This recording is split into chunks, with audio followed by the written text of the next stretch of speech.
This might upset quite a few people. It's a very busy time for us on the farm and for many other farmers.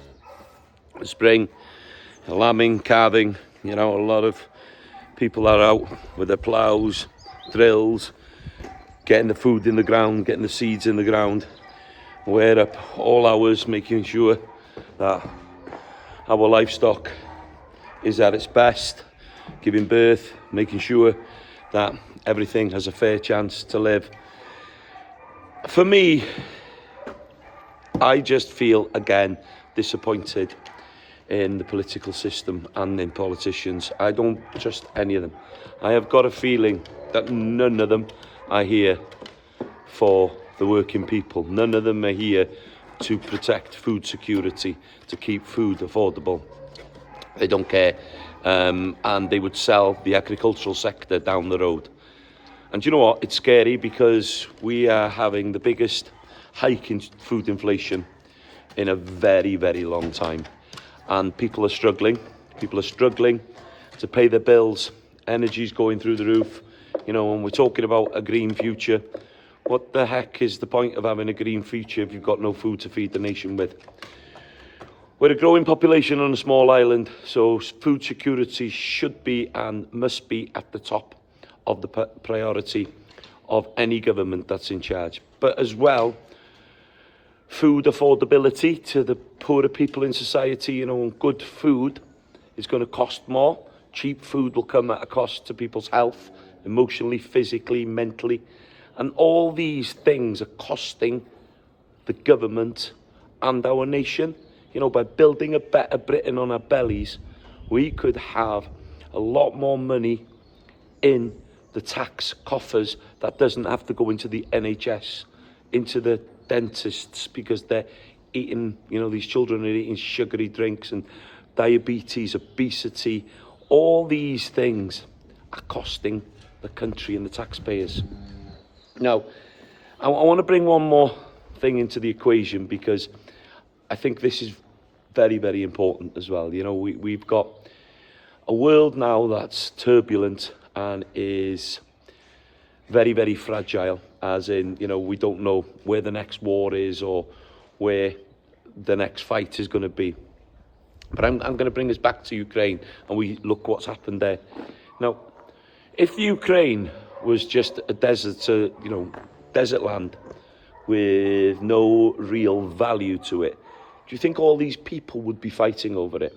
We know that it's got worth trillions of very rare minerals and aggregates out there in the Ukraine.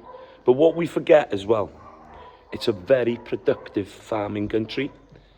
That country produces 60 million cubic tons of wheat, of corn, This country is a massive, massive producer of food. The breadbasket of Europe, it was called. Now, for me, when you look at the numbers, it exports 40 million cubic tons out of that country. That is a massive amount of food. And that's why a lot of these countries and governments, are pushing to protect the Ukraine and to, make it theirs. And we're looking at Greenland the same. Greenland has so much natural resources in gas and oil and things. That's why the Americans are showing interest.